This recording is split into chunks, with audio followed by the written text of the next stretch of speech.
Yes, gather everybody, gather, gather, gather. I am hooking up the different platforms. Thank you everybody for your patience on today. We have a very special guest with us today.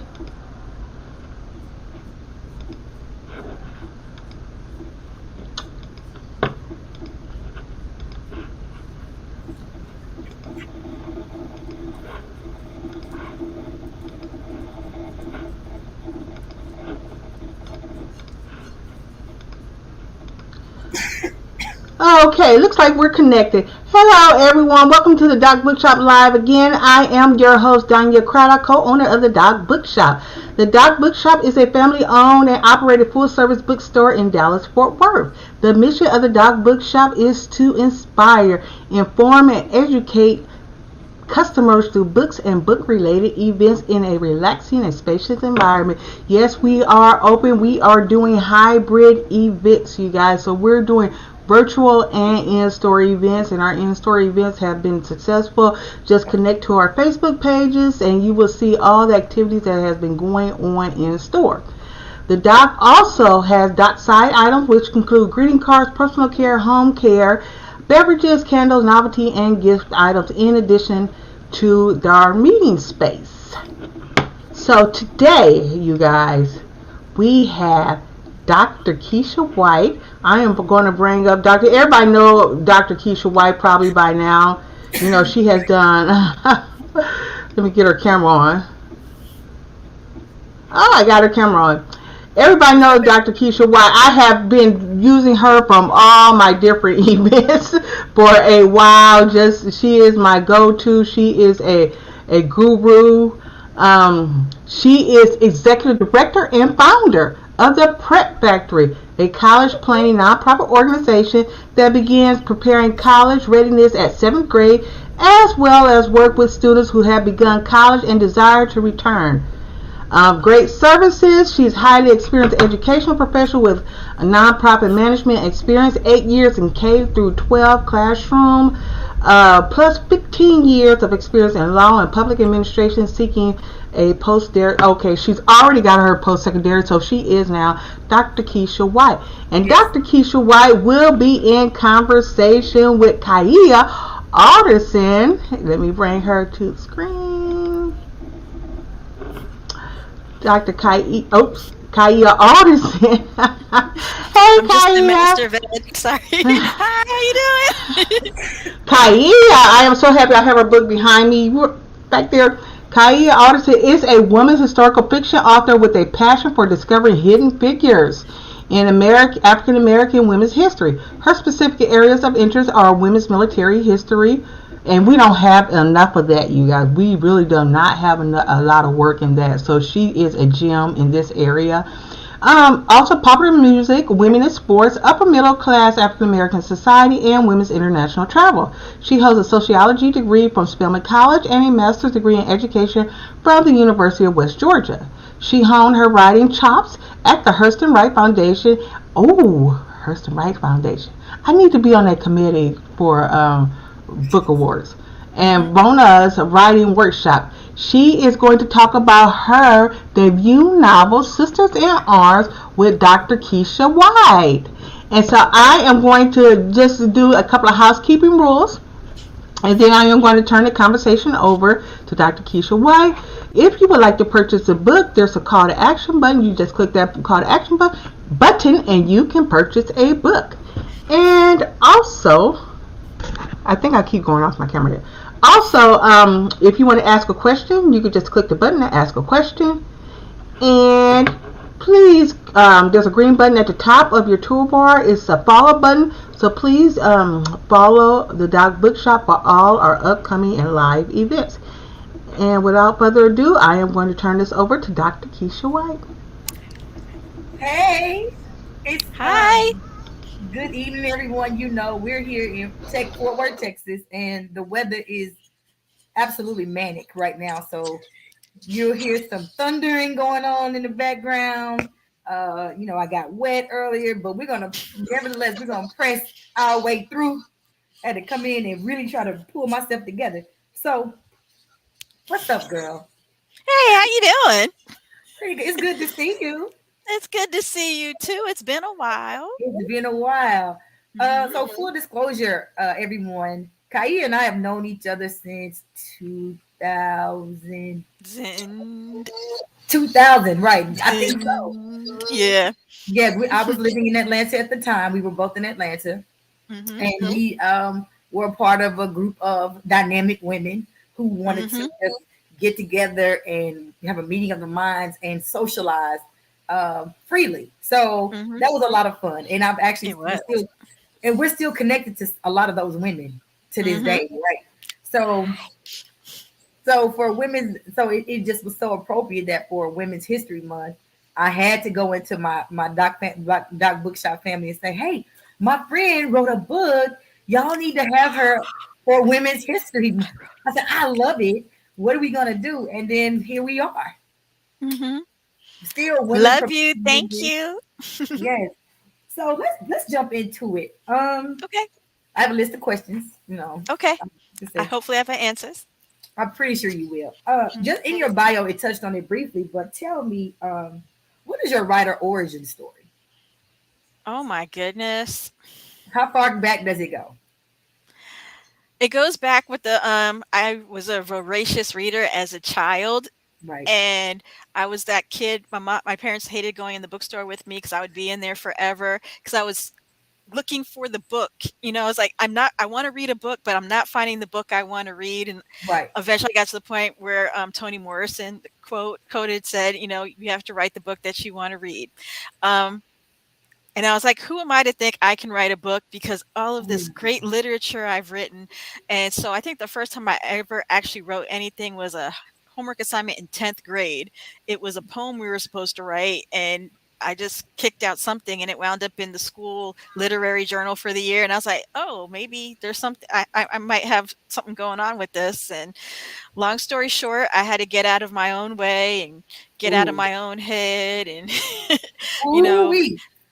because I would do things to myself like sit down to write, and then the first thing I would think of is Zora Neale Hurston wrote "Their Eyes Were Watching God" in 6 weeks, and come on, knock it out. And and so once I pushed through all of that, then I Mhm. started writing short stories in the early 2000s. I used to write for the True Confessions magazines, Bronze Ooh, Thrills, you used Black to read? Ooh, I Romance. love those. I love those. Mhm, mhm.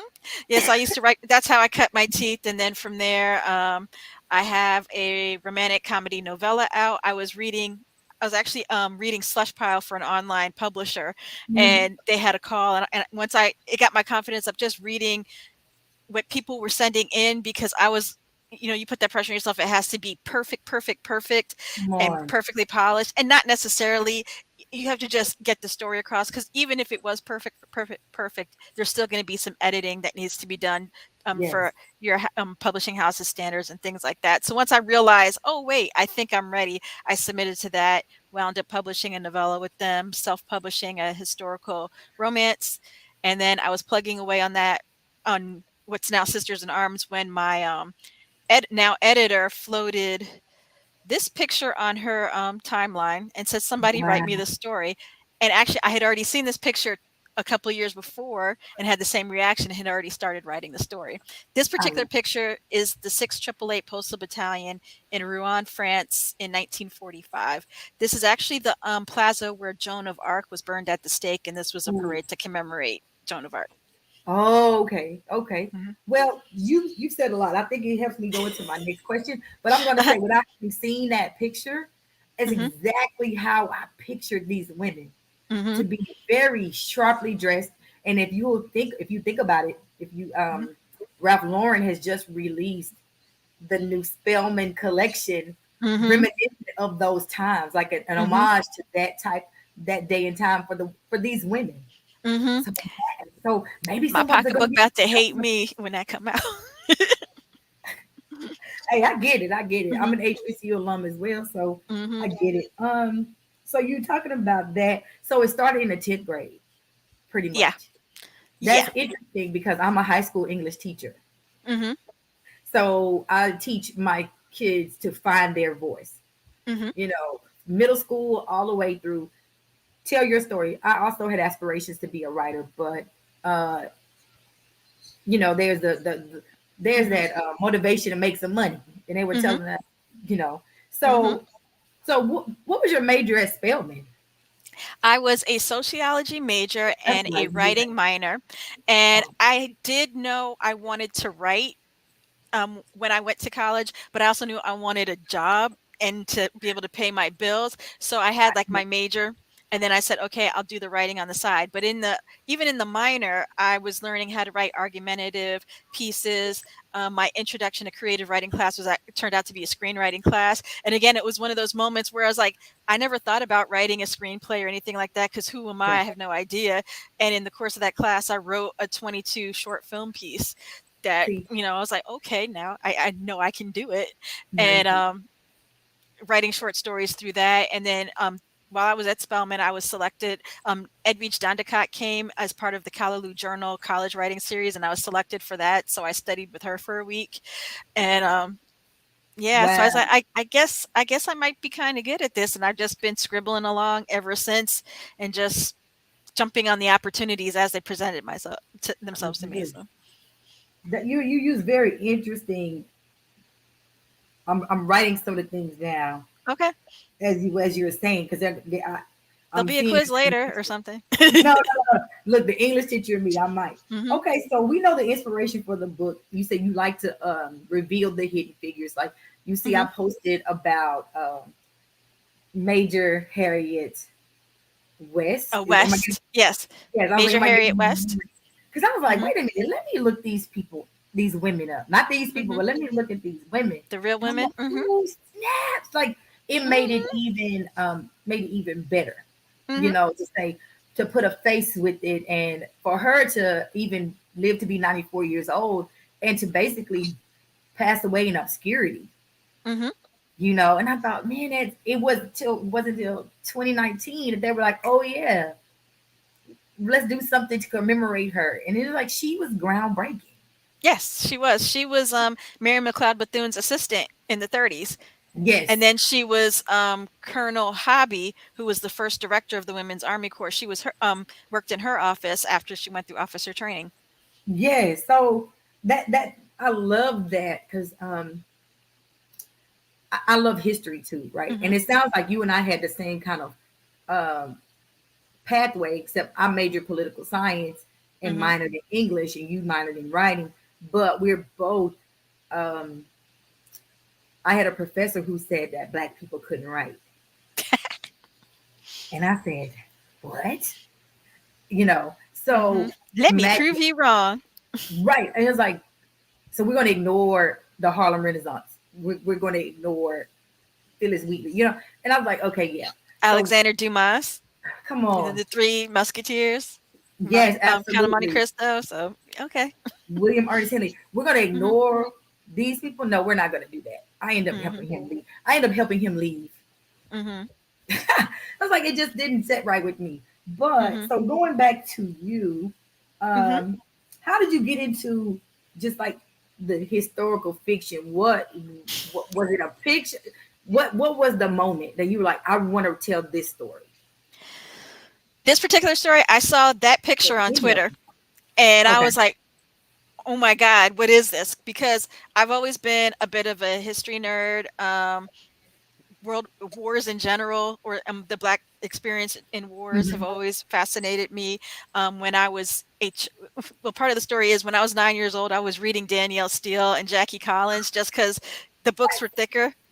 And I was like, "Ooh, what are they talking about?" And so to curb, to get some control over my reading material, my dad gave me the book when Harlem was in vogue. And Ooh. I see and on the cover is a Black woman in a mink next to this real Come on. fancy Rolls Royce, and it's in the middle of Harlem. And I was just like, at the time, the only thing you heard about Black history was slavery, Martin Luther King, and whatever. So to Of see, course. a well-off Black woman dressed like that in the 1920s, you're like, what's going on here? So I devoured that book, and I was like, oh, there's more to the story than I Most thought. So from most definitely. there, I just read history, anything that interests me that's historical. I read the history of rock and roll when I was like 12 years old. Once that was my summer reading. It was Rolling Stone's History of Rock and Roll is a 1,000-page book, and that's all I read. So as you can see in the book, I kind of like the history of Black popular music and American popular music. So Yes. it's just always been a thing. And I actually purposely did not major in history in college because I didn't want to grow to hate it. And now I looking get, I back, get. I kind of want to kick myself like that was dumb, but okay. It But was. it worked out because the sociology actually, because everyone's like, why weren't you an English major? And I'm like, I don't want to be. I don't like reading Shakespeare, and I was traumatized by Chaucer, and I didn't want to have to read Yeah, all oh that. yeah, very So true. sociology I love actually all was this stuff. fascinating to me because it's the study Yeah. of people in social interactions and how why people are the way they are in a group or why they act the way they do in a group. So it worked out for me. And in my coursework, in one of my classes, we had to read The Quest for the Silver Fleece by W.B. Du Bois, which is from like 1901 or 1905 Yeah. or something. And it's actually a black romance novel, but it's also very political and seeped in the Oh, I know it is. sociological factors of the day, and it talks about the racism and the sharecropping and ripping people off, but in the middle of it is this love story. And it's basically a romance novel, and I was sitting there like, wait a minute, you can do that with literature, with books. And so that kind of blew my mind But in terms of what you that can do in a book. but that makes sense, right? Because I mean, we think about like Gone with the Wind. Hmm. There's a romance in the middle of all of this chaos Yeah. that's happening, right? Hmm. So very So yeah, much so, W.B. Du Bois wrote a romance novel in the early 1900s. gonna most definitely Who look that knew? up. Hmm. So you told us your origin story. You told us how you got into it, and now we know what the inspiration for the book was because of the tweet that you saw. Hmm. Let's just dive into the book. Okay. First of all, stop what y'all doing right now and get the book. Click that button, y'all. This book is a beautiful read. I'm going Thank to tell you you. that it is. Thank you. It's lovely. It is because it's a book that anyone can read. It's Mhm. not just for women, right? Mhm. It's for anyone. It's for the lovers of history. It's for the lovers of social interaction because there's a lot of that happening. Mhm. It's just it's for our readers. Like what last year I read 230 books, so I Ooh, love to read. jealous. I love to read. I do. Mhm. So it's like no wonder we were in that same group of it. It's like such Mhm. like people. So Mhm. y'all stop what y'all doing. Buy the book now. It is available. I have the ebook and I have the hard copy. I'm a little And it's on sad. audio too. Yeah, I saw that. Mhm. I was like, Mhm. yeah, I saw that. I was like, woo. Mhm. I saw that and I thought, well, do I want? I said, yeah, I'm gonna read it first. Let me turn my page. Mhm. But I wanted to tell you guys, I probably have to get another copy because I dropped mine in the rain in a So I month. said that one looks well loved. You see, I'm already got, I got highlights and things because I was like, I'm not sharing this book with anyone. Mhm. And let me go to my first highlight, right? Okay. Uh-oh. Let's do it. I'm one of those Uh-oh. kind of people. Yeah, I read now. Mhm. Don't get it twisted. Well, let me ask this question: Okay. Who was your favorite character? As you like to write this character, who was it? The very first character that I had was Grace. When I first started writing the book, I didn't think it was like no one else wants to read this. This is for me. I'm going to write a little historical romance novella. It's going to center on Soldier Girl's last night in town before she ships off to war. So it Oh, started out as just Grace and Jonathan in that last night in New York before she goes off. And so in developing her, she's been with me the longest. Once I got the book deal and it became a women's fiction book, then I said, I need another woman in here to bounce off of Grace and things like that. So Grace has been with me the longest. And the spark for her is actually my Aunt Carmen. It's not Aunt Carmen, but it's what I imagine Aunt Carmen's superhero origination story to be, and okay. how she became the way she was when I knew her later in life. So when I was in middle school, for homework, we had to ask the oldest person in our family what they did during the war. And for her, she said that she had been a civilian typist or clerk in for the army in Manhattan, and the only reason why she'd gotten the job is because her supervisor was amused by the fact she was a colored girl with a college degree. So when I began developing Grace and doing my research, I just realized, oh wait, there were a lot of colored girls with college degrees in Most the Women's definitely. Army Corps. So I'm going to write a book about all of them. So ha ha ha on that. Right, right, right. And Hmm.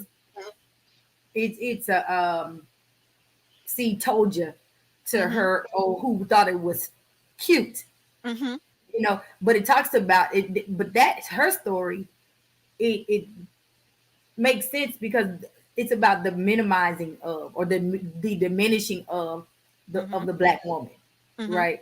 And that's what is happening to some of these women. So we go to page Mhm. 30. And some of Uh, us today, even on the news. I'm just saying, come on, somebody. But we learned that we start self bullying, right? Mhm. Mhm. And then like so she says, you shouldn't be so hard on yourself. You seem just as capable as anyone else in this line.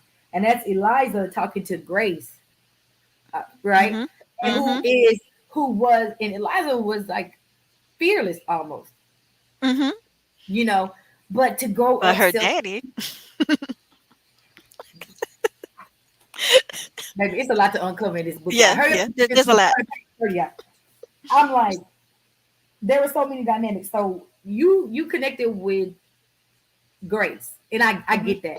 Mhm. I would have wanted to be Eliza, Mhm. but I did not. I I, I would have wanted to be that Shiro, right? Mhm. It's like, yeah, you got it, and then Mhm. to have a voice so young Mhm. to say, Daddy, you stole my article Mhm. to go against your parent In the and 1940s, be without a African job American. lined up. Yeah. So it's all or nothing. But Mhm. she had to go for broke to save herself, right? Mhm. But how wonderful who the unsung hero was in that dynamic Mhm. was her mother. Mhm. Who said, "Look now, I'm done with y'all. Put my foot down. Mhm. Both of y'all sit down." Mhm. And said, and she revealed how she was diminished Mhm. and had to play to societal standards for Mhm. women and be the Mhm. doting mother, but her dream was being deferred to the point where it was denied. Mhm. Right? Am I? Yes. Yes. That's the Why did you? sociology. That was the Why did you sociology feel coming this? in. And then let's go to Grace's mother. Why did you feel the need to bring in the mother daughter dynamics, or the mother, like the generational dynamic? Some of it was informed by my mom, and I'm not trashing my mom, but in Right. part of developing these characters, I had to know their histories and where they came from. So I was at the point I knew when they were born. I knew that, what was it? In Grace's case, she was born in Charleston in the Right. late teens, and there was a major race riot in 1919, and that's why Hmm. the family left. And that kind of Hmm. plays into my great grandmother's story. They actually came, I think, in the very late 1890s. It wasn't because of the race riot, but it was because for what they did, they were seamstresses. They knew they could make more money, and it was getting, times were hard down there, so they left. So I was playing into that, and just also just knowing that these women would have been getting married in the 1920s, and yes, you had dreams, and yes, you could, it was, the jazz age and stuff, but even for black Totally. women, you only had so many choices. Like we were talking about W.B. Du Bois, his daughter was in love with someone else, and he forced her to marry County Cullen, who everybody knew was gay, just so that W.B. Du Bois and County Cullen's dad could, have the social clout of having the wedding of the year type of thing. Right. So, and in learning the story of W.B. Du Bois' daughter, was it Yolande? Just, she had dreams and things she wanted to do, and until she kind of broke out of that and got a divorce and told her dad, I'm going to do what I want, and then she was able to fly with her dreams. That kind of fed into it. But it also, where my mom comes in is, I remembered the story she told me. She graduated from high school in 1966. Okay. She wanted to be an architect, but in 1966 no architecture school would admit women. It wasn't that Right. long ago. So she wound up being a psychology slash math major, and ultimately winding up in human resources. And I had to remember, oh wait, some of these schools weren't even letting women in until like the late 70s, early 80s. So Oh. even Mhm. our, at least in our generation, our mothers are experiencing that, where they could only do so much. And it's only, I think, the doors have just flung open for us and everybody after. And even in talking to my mom and seeing her face and talking about it, there was still some bitterness there. You know, she got married right out of college. Maybe she wanted to wait a year, but that's not what you did, and things like that. So Right. that kind of fed in how I developed these mothers, and remembering these little things my mom told me about her own experience, and then what her mother had to do. Her mother was like the second. Black guidance counselor in New York City, but at the time she was divorced with like a 4-year-old. Because my mom Mm, said she would have been first, but she was dealing with me, types of things. So just in thinking about that, for her, she was in college during the war, and this is what she was able to do in right. the 50s. So, That's it's really it's just amazing how much we. hmm Girl, why don't we talk more? Because I yeah, remember my mom graduating from. Well, I don't remember her graduating, obviously, yeah, but she's told me the story of how she was accepted to the University of Arkansas Fayetteville, hmm but it was unsafe. So her parents forced hmm her to attend University of Arkansas Pine Bluff, which hmm was AM and N then, and so she was one of the students that got the name changed and all that. And then she's saying she was hired at NASA. hmm Coming as a she double majored in math and physics, hmm and was hired at NASA, but she was a young mother, and so that. hmm And I was like, well, you were on your well on your way to be an astronaut or to hmm be Kathleen Johnson. Catherine Johnson, forgive me Catherine if I'm Johnson, yeah. thank you. hmm Just number 2.0. You know what I mean? hmm Like, hmm well, it would have been like 30 years But later. if you had a baby, you had to quit. You had to You quit. still had that lingering, And yeah. yeah, so that's really interesting. Because I was a little nervous when Jonathan and Grace, I said, oh my God, do not do this to me.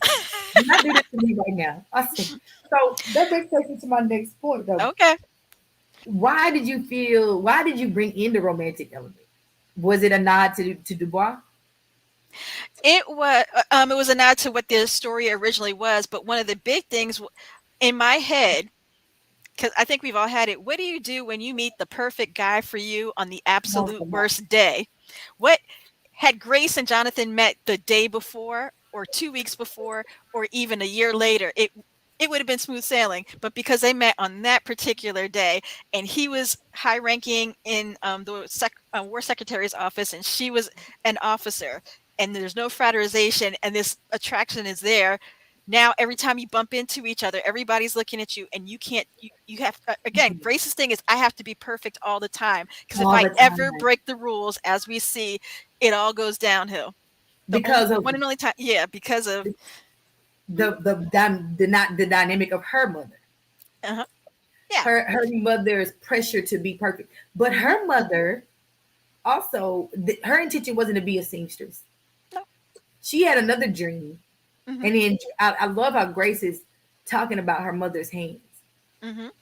You know, how they're crippled, but her mother's still pushing through Mhm. and still working and still but you think about it, she's a woman and she's a black woman in business. Mhm. No longer an entrepreneur, she's an established business with a Mhm. very affluent clientele. Mhm. And but her dream became to force her daughters to force her dream on her daughters. Mhm. On her, Mhm. and I was like, man, that is so wild. It's 1940 something, but here Mhm. it is 2022. And I know one of my students is going through that now. Mhm. She's Hispanic. Mhm. And I'm like, oh, that is Mhm. interesting. The Mhm. connection there, the dynamic as a woman. But also, this is really interesting to me because I love anything about gender disparity or gender parity topics because my dissertation was about that. Mhm. And I was saying, man, there was the femininity versus feminism Mhm. movement. If you a woman went to college to get a husband, to meet a husband, and I Mhm. had MRS. one of my favorite high school teachers told me that Mhm. you go get you a Morehouse man is what she told me. I was like, what? She said Morehouse means Mansion Mercedes medical doctor, Oh my god. and I said, I hadn't heard that one. okay, yeah, old old Mhm. school. Mhm. And I'm saying like, oh, okay.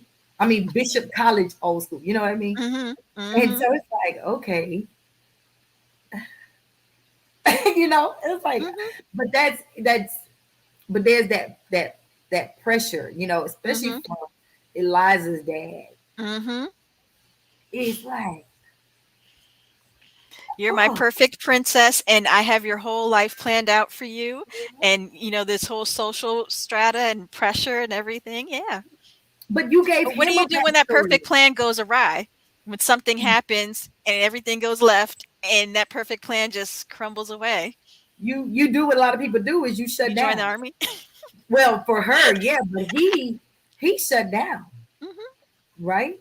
But Mhm. it's like, man, that is really interesting that that was his, and the softness of his wife got him to open up just a little, Mhm. right? And she Mhm. like, look now, Mhm. I ain't about to play with you. Mhm. But I just absolutely love it. it also talks about why sometimes our elders don't share their stories or why they're so hard on us. Or even though you really want to hate, because I've had people say, "Yeah, I understand why he was the way he was, but I'm still mad at him." Like that's fine, but Well, yeah, mhm. but his was so painful Mhm. that that you can't. And I have this conversation with someone else, like, you don't like, if you tell, because I go to back to the Bible where it says Titus said elder women are supposed to teach the younger women. Mhm. I People think I'm overly transparent with my story, and I'm saying, look, y'all need to understand what's happening out here in these streets, and I'm Mhm. learn from my burn, so you don't have to knock your head so much. You Mhm. know, I just think I don't know. I think it's fascinating. But going back to earlier, you said uh, you described your work as you had to get out of my. You said I had to get out of my own head Yep. for you to become a writer, Yes. and Grace is a writer of sorts, right? Mhm. She's yeah. He's hiding it. Mhm. Yeah. She's not being truthful with herself.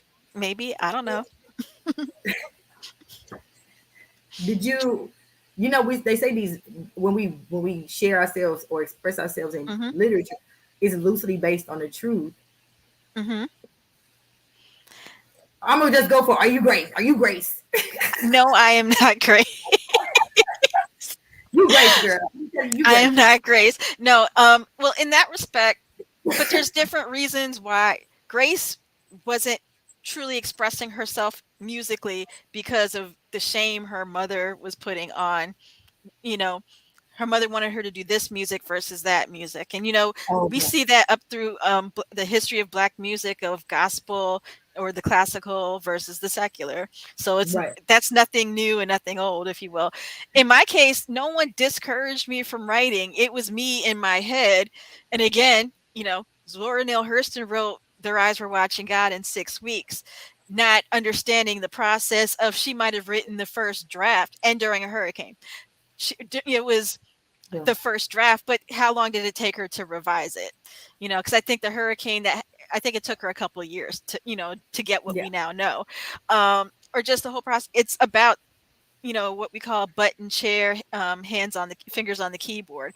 Even Right. now, my process for those aspiring writers, the book this book, especially towards the end, was written in 10 to 20-minute spurts here and there several times during the day. And even Mhm. now, I write in about 10 to 15-minute spurts and until I hit whatever word count I need to hit for the day. So Okay. it could be back when we were in the office, when everybody was doing coffee and good morning, I was typing out 100 words. I figured out, oh, a paragraph is about 100 words. So if I need to do 10 pages or 10 whatever today, I need to do that. Mhm. So at lunchtime, and then when I come home, if I still have my wits about me, that's some more. So it was that understanding how my process works for me. Right. So no, I was never openly discouraged from being a writer. I never Okay. even considered it as a profession. I never figured out how you could make a living at it while not being a reporter, which did not interest me until Right. recently. I'm like, oh, you know, once this book came out, other opportunity, you're like, oh, okay, that's how you do it, Yeah. because I was in my own head and not even expressing outside to other people, oh, I even want to do this for somebody to knock it down. What? Well, were you in your own head out of fear? Do you think, or I think part of it, I didn't know anybody who looked like me that could do it. Who am I to think I could do it? I'm not special. I'm just the quiet girl that everybody ignores. just sitting here scribbling these things. I'm just reading all these books and not, because even with the whole decision to not be a history major, that was something in my own head I came up with. Had I sat down and talked to one of the history professors and said, this is what I'm interested in, this is what they could have laid out a whole bunch of options to me that I never even thought of. But I was inside my own head at the time, and I Right. didn't know how to use my resources like that in school. So yeah, So that's why I you're said gonna it wasn't the best decision. But it also, had I become a historian, it probably would have influenced how I wrote, just how being a sociology major influenced how I wrote. And I've had people said who write novels that are historians. They said it's a really hard shift. It right, has because to it's be the all narrative. factual, yeah, versus where these are two fictional characters based on very real situations. Right. And Yeah. even though all of that stuff didn't happen to one exact person or two exact people, it happened to somebody. And in order Right. for me to get it all in there, I had to basically use fictional characters. I'm looking at the. So all Wait. you Well, people, yes. Do you think? mhm, I think I lost my question. that's okay. But is it? No. It's like. Let me see. Let me go back to what I've highlighted. Hmm. Their first impression, right? Grace Hmm. and Eliza had, right? I love when Eliza called Grace out on it later. Yeah, you know how just Hmm. she says, You know how we do each other. I know. It's so it, Why we do that? we had, but it had to be there, right? Hmm. Because Hmm. that is a cultural truth. Hmm. But I don't know if it's not even indicative of black women only. It's women, period. Yes. I mean, it's the sneer, it's the sizing up, right? But it's also the way society is set up where there can only be one. Okay, we'll let one woman, we'll let one person of color have this opportunity, and everybody else has to wait their turn until this one person has had their moment. And when Right. there's room for all of us, There's room, right. there's room for Eh, all of us. I'm not the one great black hope of historical fiction. There's a whole bunch of us coming out, yeah. have come out this year, and will be coming out this coming next year. And So then thinking about the ones who who paved the way so you mhm, guys could Beverly emerge. Jenkins. Uh-huh, Come on, that's my soror now. That's my soror. uh-huh. So, That's my buddy. yes, I know. And Mhm, now our mutual friend Kimberly mhm, put me on to Beverly Jenkins, and I was like, I'm reading everything. mhm, I just devoured her because mhm, I did not. I forgot that I loved historical fiction, mhm. but It's a and little different when you see yourself in it. it's and I remember my grandmother. We grew up on this farm in Arkansas. My grandmother just she read Gone with the Wind. I know at least 3 times. Mhm. And I would think, Bless her. yeah, but we didn't have a lot of books, right? Yeah. She also Mhm, taught me to read, but mhm, watching her read made me love to read. mhm, And this is a woman with a fifth. She got no higher than a fifth grade, mhm, but impressed upon us literacy in a mhm, remote back on a remote farm mhm, in the Delta of Arkansas. It's like mhm, literacy is important. I need to teach you this because, and maybe now because her options were so limited. Homemaker, period. mhm. And But farmer. farmer, yes. Mhm, You know, homemaker, farmer, and then but here the second generation of children mhm, in her bloodline, impressing upon the importance of literacy, and to the point where I'm sitting mhm, here now mhm, with a doctorate, mhm, teaching other, conveying that passion for literacy every day, mhm, mhm. and helping you young people get the money. Giving them a reason to read. Yeah, the reason, come on, because they were looking at the the book today, and I said, "Hey, um, I'll give y'all extra credit if y'all tune in." Hey. I don't now. These are Mhm, juniors and seniors, so I don't. Hopefully they do, but I was mhm. like, I give y'all extra credit if you tune in. And they were Like like, I said, yeah. what happens if you meet the perfect person today, the worst day of your life versus the day before, the day after? We've all Okay, let's had go those back to situations. let's go back to the romantic element because somebody has met Mr. Right at the wrong time, and you like, oh my goodness, like if today trying to get home through this thunderstorm, if I would have met, I would have just given up. Like, please Yep. just carry on, Yep. sir, carry on. Mhm. But he was very respectful of her time and space, right? Mhm. He playing Do the you long think? game, I think. But he, The war got to but end he, sometime. but he recognized that because in that very first moment he was saving her, and she's like, "I'm good." That's very Mhm. much indicative of the black woman. I'm strong, Mhm. right? We buy into that Mhm. narrative, So I wanted a hero where that knew to give that space, even though he suffered from Captain Save 'em all. He had to learn his lesson a little bit too. You like how we I don't cleaned want that to see up, her right? too. You can't be fine and not fine for just one. Now you got to be. Mhm. Everybody gonna be like, okay, Mhm. But but also he's based on a real life person. Not that he did this, but Truman Gibson Jr. was an assistant aide to the war secretary. He was a black okay. man, and his job was basically to go around and monitor the what was going on with the black soldiers, if there was any problems, if it looked like something was about to pop off because there was too many black soldiers stationed in the South and whatever. He was there to smooth things out. So, Hmm. and that was part of my challenge. How do I find a fine, able-bodied black man running around the country and overseas and not in uniform? And luckily, I found him. And his story is actually interesting because even he's the reason why the person who we know as Jackie Robinson became an officer in the army. Really, Yes, Joe Lewis, very the interesting. boxer, was in the army, and his job was to go around and boost morale and things like that. And he discovered this group of black soldiers. I think they were in Kansas, and he said these guys have some college education. They meet all the requirements for officer training school, and they keep getting the runaround. So he told Truman Gibson Jr. about these guys, and he was the one that paved the way for them to go to officer training school. And See, one of those guys was Jackie Robinson. wow. Mhm. So let me ask you this question. So was Yeah, the Arizona base? Is that real? yeah, yeah. Why did I just blank? It's Fort Huachuca. Yes. My mom lived in Southern Arizona for a long time, so she kind of lived in that area. So yeah, that was true. That's where that was a black base, if you will. So that was a In good place for Arizona. them to send the black female soldiers, because otherwise you're socially isolated. You couldn't date up in rank. You could only date within your level. So if you were a private first class or enlisted person, there were other black male enlisted people, so they had a social life. But the black officers, if you weren't in a New York City or somewhere where there are other dating Hmm. pools, if you will, you did not date because you couldn't. You can't You date a couldn't. general. You can't date a private. No. That's against the Um, rules.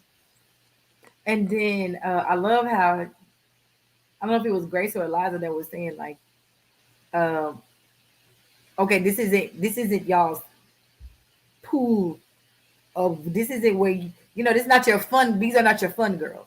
These Yeah. girls are about their business just as much as you're about your business. Yes.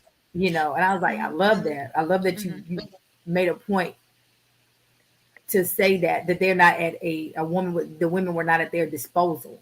We're not there to service the servicemen. No. Service, that's what you That said. was the thing back then. It didn't matter if you were black, white, or whatever. A lot of people were opposed to having women, or clutch my Oh yeah. pearls, about women in the army because they thought their precious babies were going to be shooting people and killing people, or they're going to be like this with the men and just expect to basically be legal prostitutes or things like that. And that they were there to take over the administrative jobs so that more men could go into combat. That was the whole point of them, Okay. of having women join the army, and to have be eligible for once it became went from the WAAC to the WAC, was then Right, they I were know that. officially a part of the military, and then they were eligible for veterans benefits and things like that. Right, I saw that. I saw that. Hmm. I Hmm. remember there's a documentary. Um The 688. Did you see it? no, no, Oh, no. okay. This documentary was about World War I and the Mhm. influence of the Afro Latino soldier. Oh. Oh yeah, I love that story. The And whole it was reason Mhm. The whole reason that Europe knew anything about jazz was because of the Harlem Hellfighters from World War One, which was the 369th Infantry. mhm. They were basically the was it the New York National Guard unit up Yeah, in Harlem, all the black yeah. guys and early jazz musicians, and they put together this band. And even as part of their recruitment efforts, they went down to Puerto Rico and recruited guys to be in this band. And they could play classical music, they could play early jazz, and the Frenchmen went wild. French people went wild. Yeah, I would love to see that story. I've seen it as okay, all right, this Well, makes no, sense. there's actually a really good graphic novel out. It's called Harlem Hellfighters. It's by Max Brooks, Hmm. and it tells that story. It's accessible for high school, I would say. It has graphic moments in it, but I think it does it well because I had already read the text book, the prose version of the story, and then just Hmm. to see it illustrated, I was like, oh wait, now I get it. Um, what was the question? I forgot. Well, no, I was saying Yeah. I would love to see Oh yeah, that's what I was that. gonna say. I I know would love, that at I would one love to point. see it as a narrative similar to what you've written. Mhm. I know that at one point, Will Smith's production company had optioned the Harlem Hellfighters, so it may still be in production. So that movie will happen one day. Somebody's interested enough to do something about it. I do have ideas around that time period, but I haven't gotten to it yet. Um, but yeah, 1920s is something that Oh Black man. people in 1920s is something I would love to do. Oh, so my grandfather was World War II. My great uncle was Korean War, right? Mine too. So Yeah. so I remember my grandfather being excited when I joined the what was it, the Daughters of the Veterans of Foreign War. hmm I joined that club, and he was hmm just so proud, hmm And then we would go on these road trips. My grandmother lived to be 91, and we would go on these road trips, Cool. and hmm I would play big band jazz, hmm and he would, and then I realized the songs that he always hummed were those songs. hmm I just like the music. I tell people either I was Afro Latina in another life, or I most hmm definitely was a child of the Harlem Renaissance hmm era. So, so to hear that, and to even hear the the the meet cute that he and my grandmother had, hmm he's just came out of basic training, and he's in his hmm uniform. There's a carnival, one of those hmm Boston type show carnivals, hmm and she's got the finger wave hairstyle, just hmm glamorous even in this rural area. And I'm like, I would love to see, I just would love to see that, like Didn't how you say that. you wanted to write something? No, no, no, no, no. That dissertation, give me my poetry. I'm a poet. Oh, okay. I love poetry. Mhm. It's my journal, and Mhm. I try a short story. My mind, I don't want to. I can't stick with it, but I love them. Mhm. But my heart is in poetry, Mhm. which I discovered in the fifth grade with a Mhm. very stern English teacher. Rest in peace, Miss Dutton, but Mhm. she opened my eyes to quatrain, cinquain, sonnets and Mhm. all these, and I never looked back. And I thought, Mhm. oh, so that's where my heart is as a creative writer. But I'm Okay. able to teach my students how to tell their story. Mhm. I'm looking for the next Kaia in my class. Or I to know. ask their Hmm. parents and grandparents about their experiences, because when you I was thinking about it the other day. I've done some cool stuff, but I'm like, okay, yeah. Like and I think you might have been too. I was in Atlanta for the Olympics.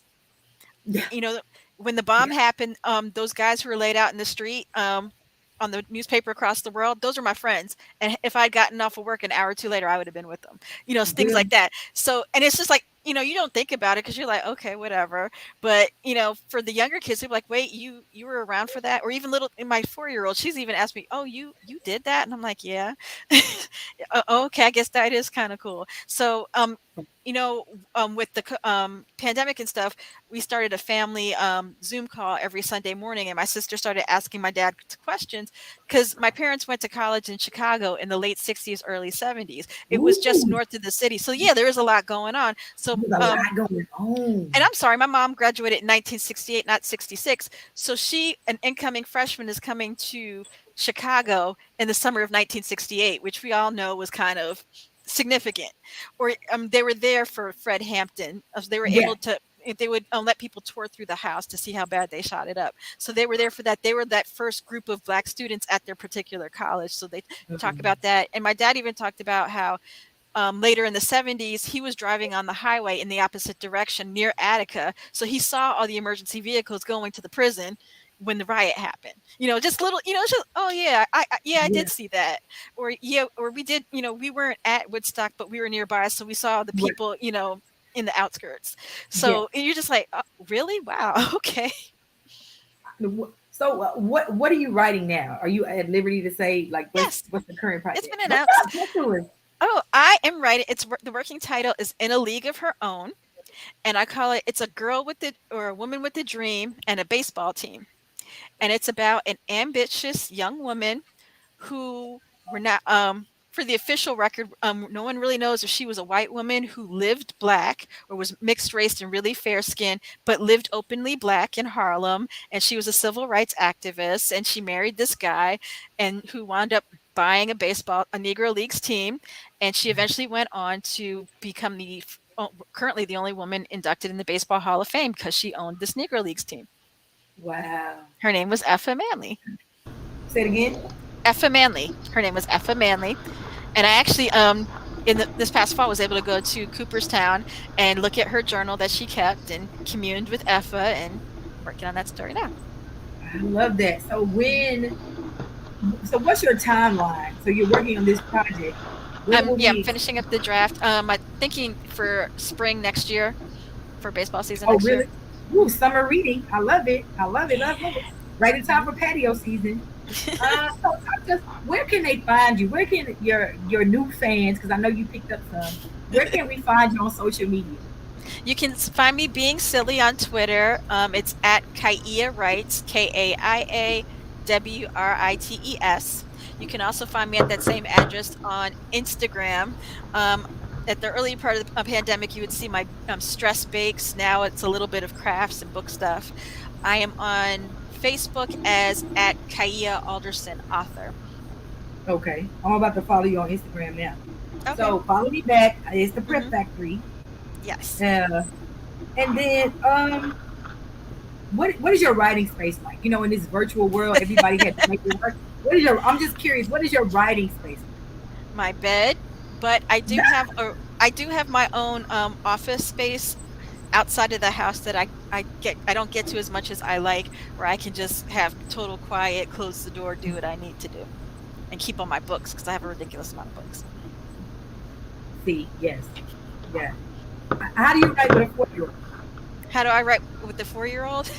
In 10-minute spurts, because that's about how long her attention span is. So for you parents out there who have a love for writing, 10 minutes first. But just I had to put myself in a writing lab. So I Hmm. create a writing lab, which would be because my son, well, he's in college now, but at the time, I had to get up at like 4 in the morning and write from 4 to 6, and then write from 10, no, write from 9 to 12 at Hmm. night.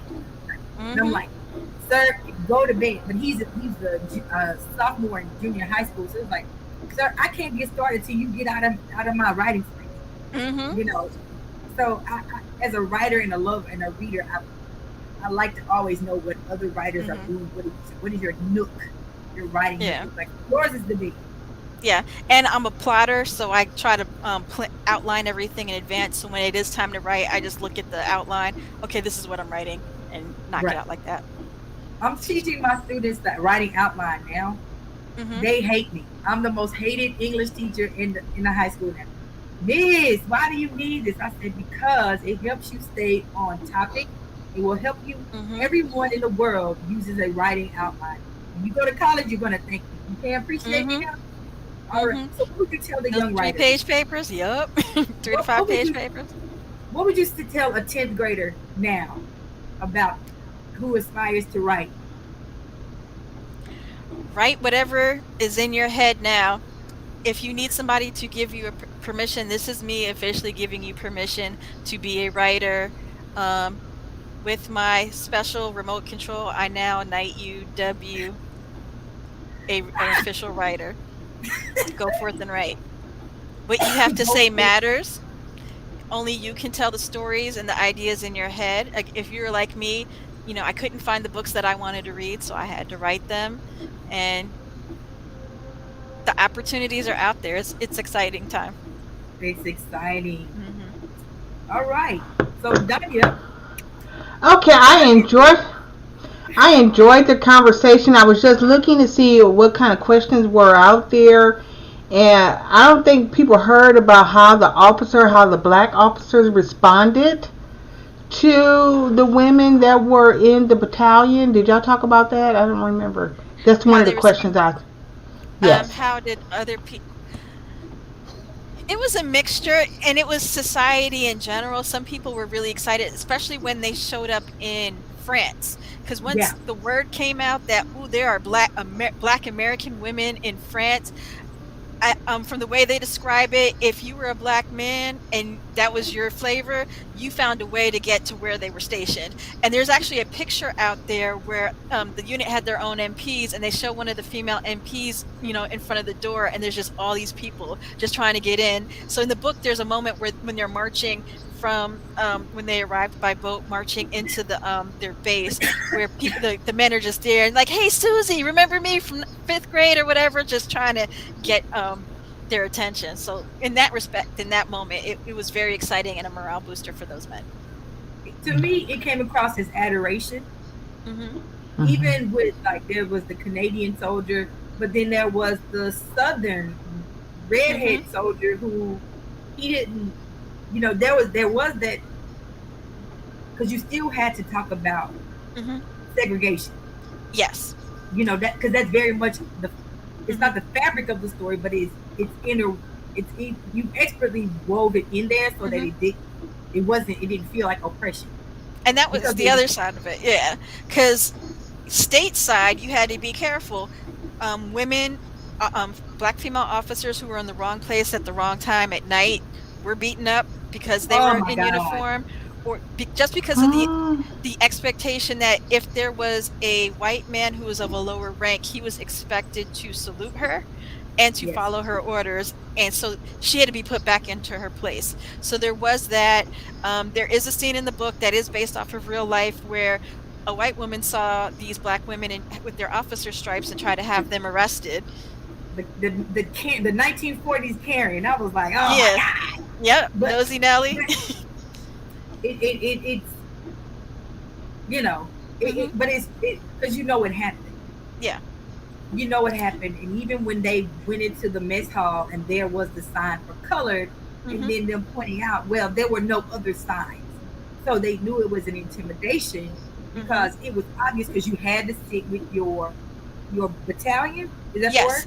Yes, because So they went in, they marched by whatever unit they were in, so they were going to be separated anyway because they'd already been segregated into their own unit, so it was completely unnecessary. who I couldn't figure out was when they joined the WAAC, Hmm. their commanding officer.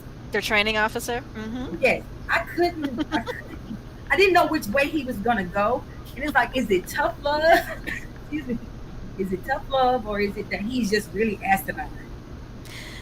I think in my head there was the whole idea women don't belong in the army. You don't belong here. I don't want to teach you how to be a soldier, but it's my job and I'm a good soldier. I'm going to give you the training and make you the best damn soldier despite the fact that I don't want you here. You know, but Yeah. oh my God, he browbeat the dickens out of those white Hmm. female soldiers, and I thought, oh my God. But when Grace is saying, "Hey, look, we know this is we next, so let's go ahead and fall in," he didn't Hmm. know what to do. It's like Yeah. he didn't appreciate that they had the wherewithal to prepare already. Hmm. But you say something over and over again, which is, I think, in a lot of African American families, it's taught, be the best, be 10 times better, Hmm. prove them the best revenge is your success. Yes, that's what the elevator operator said early on. Make sure you give them hell. Yes, yes, yes. Hmm. That's all the questions that I had. But I do want to say one thing I read was the Dr. Mary Clyde Bethune. Was that an actual situation that occurred? Where she The showed? one where they showed up early on because of the segregation. Yes, she was there. Right. I think she was there like the second day, second or third day of that initial training class. Mhm. There's a picture of her sitting there eating lunch with them. So yes, when They they Mm. served hot arrived, dogs that day. They served hot dogs and potato salad that day. yeah, they did. Oh, when I went, part of my research for the book is I went to Iowa. I went to the Fort Des Moines Museum, Mm. and I had a special perk in getting there because they were already closed even before the pandemic, so we had to get special permission to go in there. And in the basement, here's the archives. Let's just rifle through and see what's in there. And we happened to find a menu, and I was like, need that. Click, click picture. So they were eating potato salad and meatloaf and hot dogs and hamburgers and things like that. So what typical things you think about at like a cookout or barbecue we have now, they were eating. So I was They able were. to work that in. Yeah, and they were still funny about their potato salad, even like we are now. So. I knew I wanted to. I thought about that. I thought about that Saturday Night Live skit with Chadwick Boseman. Uh-huh. You know, Like his spirit ain't right. I don't know who made this. right. I was like, oh my god, I'm done with her. And part of it was to humanize Grace because she was so rigid and so B-wordy and things like that. It was like, I want to, she was still black like the rest of us, if for lack of a Right. better term. It's all like, I don't know. I just think she was. It would be easy to misunderstand her. You know, Hmm. it would have been just very easy to misunderstand her. But that she was a dynamic character. Yeah. You know, Plus, we meet her on literally the worst day of her life. when her, yeah, Yeah. we're not I gonna mean, tell y'all. Y'all gotta read the book. yeah. It was all like the I day am. she's. Go ahead. Hmm. I am just so shocked. I went to Iowa State, so I was always up in Des Moines, all over Des Hmm. Moines and Iowa, Couldn't and tell they had that going on in Iowa. I wish I would have known. That would have just gave me more opportunity. You Well, But know, with 1960s urban renewal, Central Ave was the main drag in the black community in Des Moines. It was literally known as the Sin City of the Plains. All the jazz acts went through there. When I went, I knew where it was located, but they literally put their whole hospital complex on top of that whole neighborhood. There's no trace of it at all. wow, mm, it's There's like interesting. a little bit, I think you can see where the modern black neighborhood starts right next to it, so you can kind of see Uh, that. But in terms of like when you go through some other cities and you can, oh yeah, that was here since the 20s and 30s, you don't see that in that part of this where that black community was. It's all this modern hospital complex. wow, Mhm. wow. Interesting. Mm. So Well, Go ahead. George Washington Carver was a professor at Iowa State. oh Oh yeah, I used to hang yeah, out yeah, at Carver Hall. I used to spend all my time in Carver Hall. That was my hall. just to I think. just to just to pull myself together, I spent a lot of time in Carver Hall. hmm I think he left Um. there to Tuskegee. Mhm. That's right. Mhm. He was So recruited from there. you think we're gonna have a Tuskegee Airmen type of romance coming through? I keep hearing other people saying they want to write it and did the research, and I ain't gonna call no names, but No yeah. comment. So yeah, We waiting. We I waiting. have. Wait, y'all.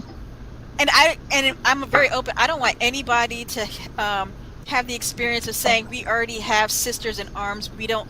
I already told the whole story, and I'm very open. I have only scratched the surface. I tried to get a lot in. I didn't get. There was a segregated band in the whack. That's a whole story. I only found. I only figured out how they danced around talking about the LGBTQ experience in the 6 888 very late in the game. It isn't like they're going to announce it, for obvious reasons, but that happened overseas and domestically. What else? There's a whole story while they were in England about the YMCA, the Red Cross tried to open up a segregated hotel just for them, and they refused to use it and boycotted it, and they were forced to shut it down and let them stay at the women's hotel with the white women. There's Right. just so much that I didn't put in. I know there was at least one wedding with a 688 member in France. So there's stories out there. There's the mutiny at Fort Devens in Massachusetts. I Hmm. didn't get a chance to tell that story. So there's a bunch of, and I mean, even I could go on. There's Australia. They were in Burma. There were black women in Burma. So don't let anybody tell you just because I wrote a book that there's no room for you, because I have not even scratched the surface. There's many stories out there. Oh, there is so, you talk about history degree. I do have a history degree, and I double majored in economics and history. Hmm. There is so many. Eventually, I'm going to get writing. I'm horrible. Hmm. Kaia, I am so bad with it because there's so many books out there. I'm like, gosh, I gotta get caught up in reading. I'm just trying to get my hands on reading everything because I love reading. I like if everybody's writing, who's reading? Hmm. So we gotta continue. Yeah, me and Keisha, we're the I readers. will Hey, make so time Uh, for I'm your gonna be real book. quick. My, but my writing is very quick. Yeah, but you're right. There's so many stories out there, and I'm caught up in the reading of the West and all of that. So Hmm. it's a lot out there to unpack. So it's definitely a lot of real estate out there when it comes to Hmm. writing romance or Hmm. writing something a different story Hmm. without insulting people.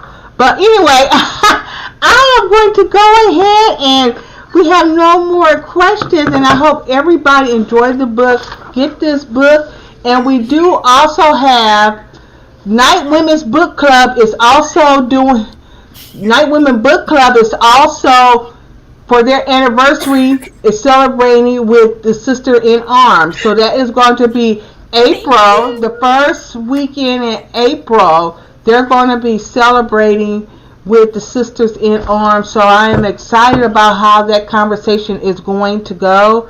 This I think is going to be totally amazing. So if you want to join the conversation, it is on the docbookshop.com website that talks about I think it's on there. I don't know if we got our April stuff on there, but it is an April book read. So yeah.